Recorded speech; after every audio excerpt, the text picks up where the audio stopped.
Ovdje s moje lijeve strane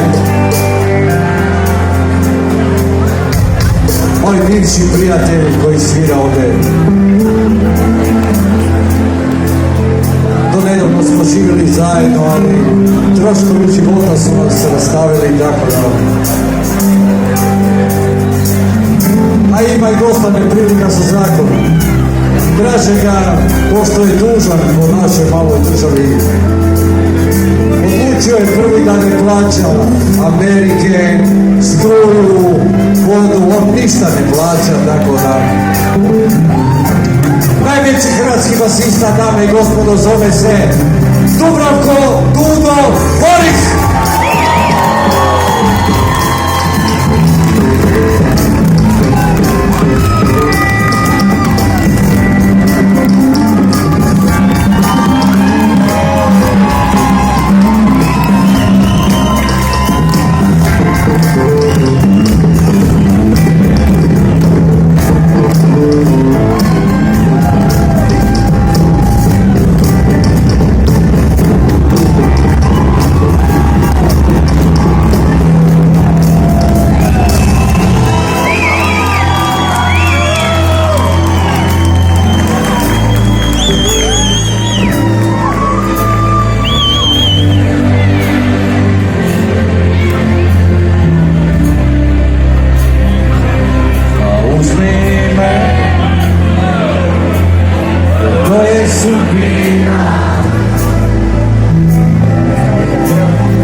Žena koje zaključaju srce od upravo.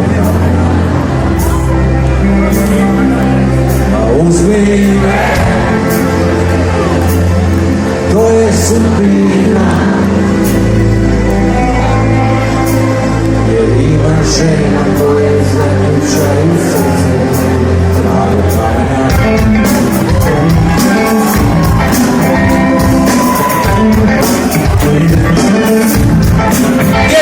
Jedna pjesma za mene večeras.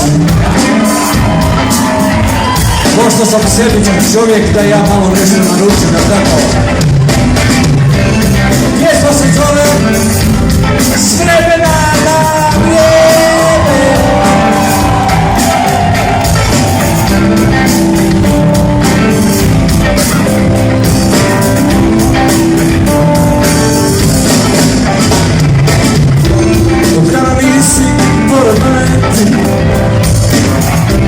Obučen leški kako ne slači,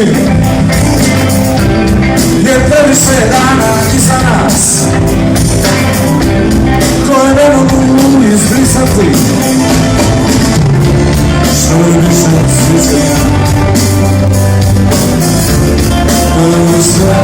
ajmo ljudi ruko zakoćemo, sve na vrijeme, čini mi se da su tvoji porazi.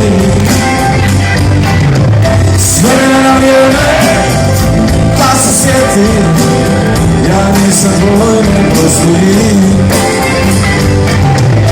Sve na vrijeme, čini mi se da su tvoji porazi.